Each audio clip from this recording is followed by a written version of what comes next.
Hello, everyone, and welcome to Let's Talk About Brand. I am your host, Christine Gritman, and, welcome to the show. I do this show every single... Ooh, I'm on the wrong mic. See, always a little tech glitches, but I do this show every single Friday at 12 noon Eastern, and I would love to hear a couple things from you. I would love to know, first of all, if you're joining us live on Friday, or if you're joining us on the replay. Second of all, I would love to know where you are joining us. We are live right now on Facebook, Twitter, LinkedIn, and YouTube. So please do let us know where you are joining us from.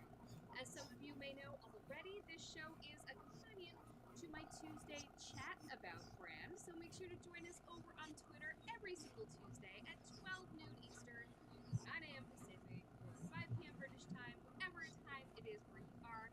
Because every Tuesday we're there on Twitter on Chat About Brand, talking about the same topic as I talk about with my guests on the Friday show. So this past Tuesday we had a great conversation over on Chat About Brand about the visionary role and what that means in a business. And what a lot of people said is basically the visionary gets to sort of guide the strategic direction, have the big ideas, but also make the plan and basically it's really nice to be able to be in that role rather than in kind of the grunt work stuff of like the minutia. It's nice to be able to kind of have that freedom to think big. And one of the things that can get you there, that can help you work up to that level is, of course, the topic of my show always, your personal brand. So today we are going to talk with Kathy Lewis Sanders of Market You about how developing your personal brand can help you work your way up to that visionary position and out of kind of the weeds. All right, without any further ado, welcome. Hello, how are you doing? I'm fine. How are you? I hope you can hear me. I can hardly hear, but I hope you can hear me. Oh, now you can't really hear me. That's no good. Yes, yes. How are you though? This is wonderful. I'm doing great. Oh yeah, it's interesting. The sound is a little bit lower on this. We're having Yeah. all sorts of sound issues today, but that's okay. As long as people can hear you, our very smart guest. All right, so tell us a little bit about you and about what you do. And part of why I chose visionary, by the way, is I couldn't help but notice on your LinkedIn profile, your whole header just says visionary, and I love that. So why don't Thank you talk you. about what visionary and what the visionary role means to you? It's a very important role personally in my life. I like to think outside the box. If there's a box, I'm going to get out of it. And I believe that working as a partner where I mirror back your vision to you helps me do better as a partner in branding your business and or even my personal brand as you were talking about. I am if you're an author, I see your book on the shelf. I see no roadblocks. I don't see anything that can get in the way. I love to illustrate it by talking about good food. Everyone says, "Where'd you get that burger?" And you tell them where you got that burger. And I try to sell the sizzle. That's what the visionary is about. You make it sound good, feel good, taste good, and everyone gets in step and they want that. They don't even care how far it is to go there. They're going to go there and get it. So that's kind of the, I guess, the foundation of Market You, and it's a pun. Mark it you. Yes, I love working and partnering with other visionaries or whatever your which it is. I believe that you're the winner. I'm going to tell you, I'm going to tell the world about who it is that you are and what your brand is and what you do. I love that. So let's dive a little bit more as to so the visionary, as you pointed out, you can kind of see it. You can see the book on the shelf. It's about having vision. But let's also Yes, talk about the visionary role within a company because a lot of times when we are just starting off our careers, we're really yes, responsible for the minutia of the grunt work of helping achieve someone else's vision, and it takes a little right. while, or sometimes people skip the line a little bit, which is fantastic. There's always people Yes, who are able to get to that visionary role from an early time. yes, But let's talk yes. about what that visionary role looks like and what it can look like in different circumstances. So what is the visionary? Well, I believe wholeheartedly that it starts with listening. I need to hear the heart of the person who created the widget or the thingamajig, or the service, whether it's tangible or intangible. Learning to listen helps you understand what the individual is talking about. If you come in and tell, then you're not really listening to the heart of the creator of the thing. Do you know what I'm saying? They had an original idea in the beginning, and so how can you show them who their potential target market is, who their fans are, if you're not listening to their heart? Once you get the who, what, where, when, why, and how of what it is they're trying to say, it's easier to see through their eyes, and then you mirror that back. And sometimes it's trial and error. Marketing and branding is not instant gratification. It's do it again, share it, tell it, share it, show it, taste it again and again and again. And that's where I believe that I become that friend, becoming a friend with the creator or the CEO of a thing, the artist. I work with a lot of artists. Oh, I'm sure, and that's a situation where the visionary role is practically the only role, right? I mean, in a lot of cases. How do Yes, you deal with it is. artists? How do you help an artist? Well, an artist is very particular about, let's just say, their music. If it's a musician, they're very, I want to say, over focused on how this sounds, and are the keys right, the pitch, the lyrics. They're very in their own world. And quite honestly, you kind of have to back up and give them a little space, and then you come with compliments. That sounds good, this feels good, this tastes good. And then you get in step. You really have to get in step. They're creatives that look like 100%. They are creatives. So creatives, I mean, it's pretty much all vision, right? It's all about achieving that vision. In the business world, however, we all know about visionaries who created their own thing, like, Sir Richard Branson or Elon Musk. Yes, Those are obvious yes, visionaries. But yes. there are some people who can take on a little bit more of that visionary role, even within an organization that they did not. Here,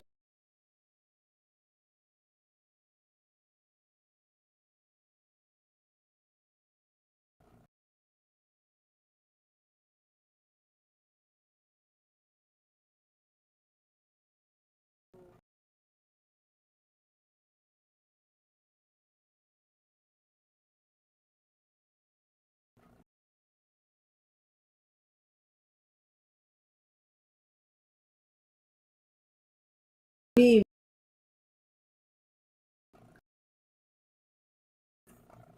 My computer's just going bananas. It Okay, appears it appears I, to be I okay heard you now. now. I heard bananas. Okay, with me now. All right. Okay. So All right. so Repeat yes. that. So yes. So of course we know what a visionary looks like in terms of Richard Branson and Elon Musk, where the whole company is their vision. But what are some ways that we can take on a more visionary role within an organization?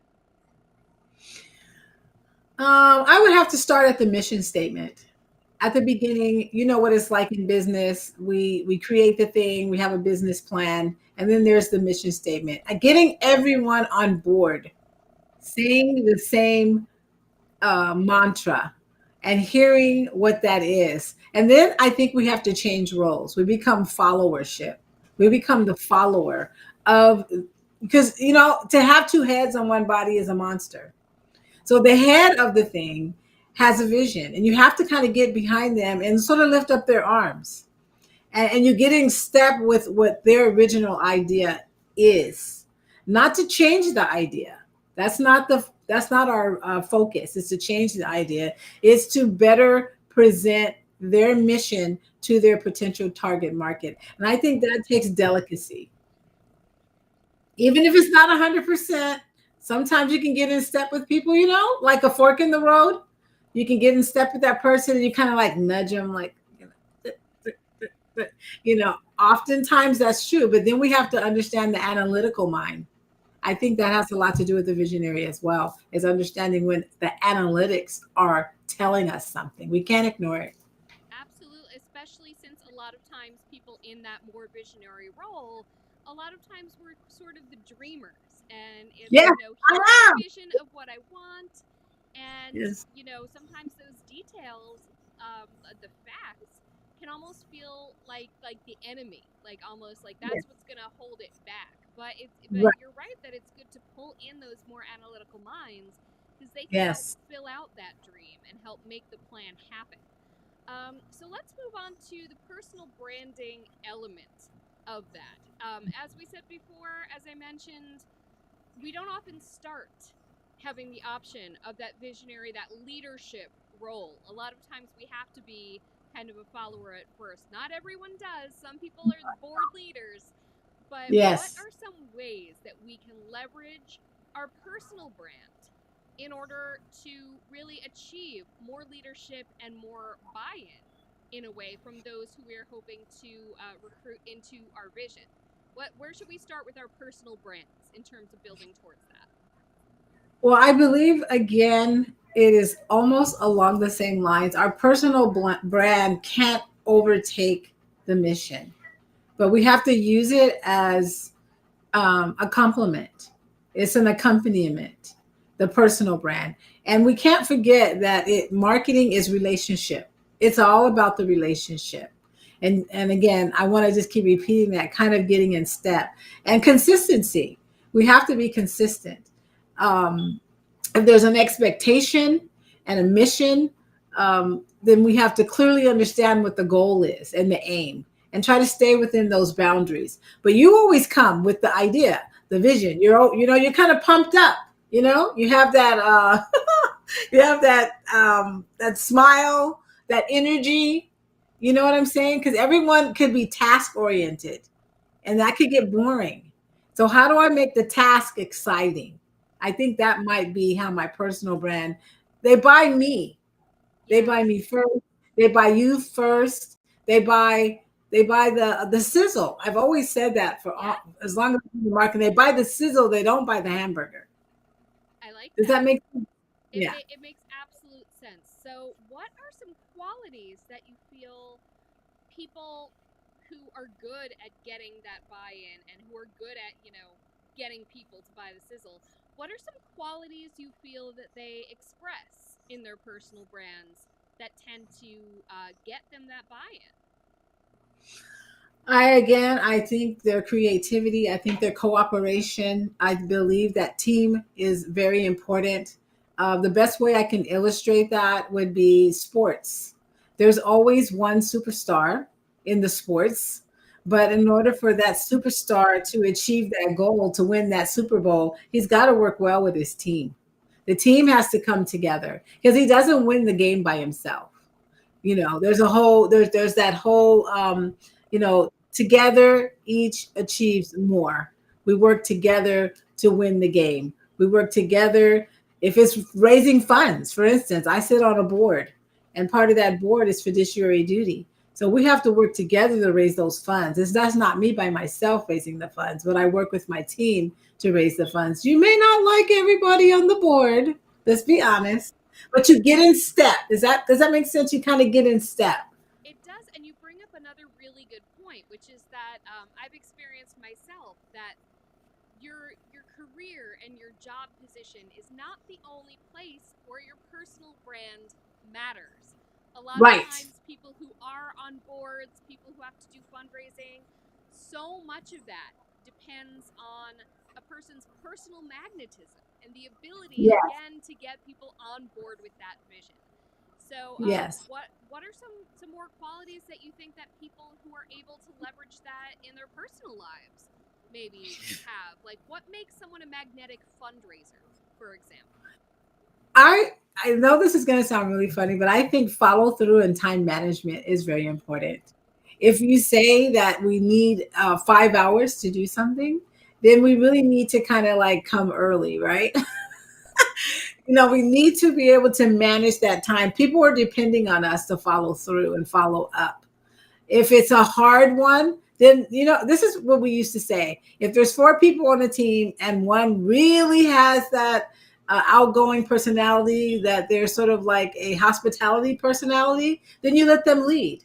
If you need the analytical person to kind of lead, then you let the analytical person lead and you follow in. But we all work together because we all have a gift, we all have a task, and we all have a skill. The soft skills really matter right here. It's not about our pride being all puffed up. It's about being able to solve problems in the moment, like now.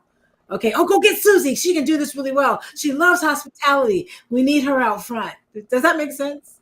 It does. It does. What are some ways that we can develop those skills within ourselves? Because a lot of people, some people, as I've mentioned, are born that way. Some people are not. So, what are some of those soft skills that we can actively work on developing that we can then leverage to build that personal brand and that personal magnetism to get people to buy in? I think that's a simple one. Sometimes it is just admitting that this is not your skill. And when that is the case, then you spend that extra time.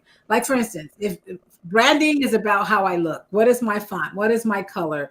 And if it's about my presentation, then listening to the what do you call it? Soft criticisms, and say, okay, red is not my color. Blue is my color. You know what I'm saying? And so you teach that person how to give in a little bit and just listen and follow and then see the results. It's like us. We're content creators. We know you're on four different lives right now. And so that requires a lot of work behind the scenes. Coming on the live is the fun part, but it's leading up to the live that where the magic happens. Did I post? Did I do automation? Those types of things. If I can't do automation, for instance, then I need to come and say, hey, help me do this. How do I do this? And I think that's teamwork again. That's where that personal brand has to yield to, like, this is not my top skill. This is someone else's top skill. To that end, actually, we know the benefits of a visionary at different levels. It's always useful to be able to get people pulling in your direction. Are there any circumstances in which a visionary maybe doesn't belong? Again, whether that's in a business context or any sort of personal context, is there a place where, it's not the right spot for a visionary? I think when it's all left brain, and when you're dealing with, let's just use a legalistic example. When I'm dealing with the letter of the law, I'm dealing with the letter of the law. And that might not be the right place for that at the moment. It doesn't mean totality, but at the moment when I'm dealing with factual, honest, legal issues, I have to follow that. And then you kind of like step back. You have to let that rule apply. I don't know if that makes sense. That's when I kind of like back off, when I know that this is not about being a cheerleader. This is about listening to the facts. Like, for instance, analytics. Analytics are analytics. I don't know how you make that exciting. So you hire a statistician and you look at the facts. Yeah, that's how I would answer that. That's a spot where you almost don't want too much imagination. No, none, none. You know who taught me that? I'll tell you this real quick. I don't know how much time we have, but a math teacher taught me that. That math is an absolute and that this is the answer. And if we miss this answer, the space shuttle would crash. We need to know the exact formula to make this work. I'm not asking for you to be imaginative right now. I need you to pay attention to the numbers. So that's how I would answer that. I love that. All right. Well, let's move it back a little bit more towards personal branding. What are some ways that you help people with expressing their personal brand? How do you get them? Again, it goes back to personal magnetism, but how do you get them to figure out their special sauce and the direction in which they want to apply it? I spend a lot of time there, believe it or not, depending on someone. I'm an extrovert. I think the hardest people to move are introverts. They're very set in their ways. So getting them to think outside the box. If they can sit outside the box or even begin to like step outside the box. And if you can look at it like this, you know how you have an inside dog? They're the house dog. And you want to take them out to do their stuff and it's raining outside. Oh yeah. What do? They put their little paw, they're like, so you have to take that person and get them familiar with stepping outside of their zone. You know, stepping inside the zone that it's safe out here. It's okay. You can actually do this. We used to call it marketing myopia. I don't know if you remember that. I know that's such a marketing thing. Well, they used to say, we do business this way. We've always done business this way. When we started the business, we did it this way. My dad did it this way. And okay, I get it. And we brought the business to this level. But now the trend or the trend has changed. Yeah. And so now let's look like right now.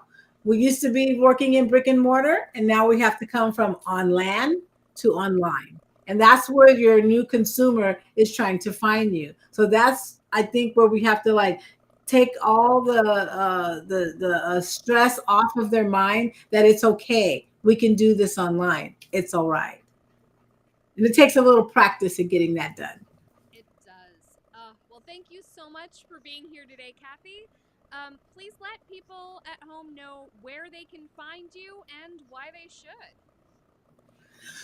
Wow. Well, I am a visionary. I'm your partner in your gift, in your talent, in your widget. You can find me on LinkedIn. That's the best place to find me. I'm also on Instagram. You can find me there. You can find me on Twitter. Market You, MarkitYou. We can market you. That's the best place to find me. Or my name, Kathy Lewis Sanders. I should pop up. Yes, that's always helpful when you're the only one with your name. I know that I'm the only Christine Gritman, but that can Yes. always be tricky. But yeah, fantastic. Well, thank you so much for being with us today, Kathy. That was great. And It was an honor. you are certainly a visionary. Oh, thank you. It was an honor, and it was my pleasure meeting you in San Diego. And I hope we can get together. I would love for you to be on my show. I would love Absolutely. it. Anytime. I do lots of that. Okay, well, great. Thank you so much. Awesome. Well, again, this is slight technical glitches this week, but we do hopefully we'll come back next week with some of the sound issues figured out. In the meantime, I'm projecting as much as I can. Yes, it's okay. and We're on in this film. and on Tuesdays, again, no tech required to join our Tuesday Twitter chat about brand. Next week, our Tuesday Twitter chat is going to be on the topic of branding and personal development, because so much of branding is personal development. It's about what we're doing, what we're kind of building ourselves up as, and how we're developing that. And our guest next Friday to talk all about that will be Bob Gentle. So Bob Gentle is a fellow personal branding specialist. He has a podcast which I just appeared on. It might be out by then, who knows. And we're going to talk about branding and personal development, the connection between them, the types of personal development you should be doing in order to make your personal brand stronger. Thanks so much for being here. Bye.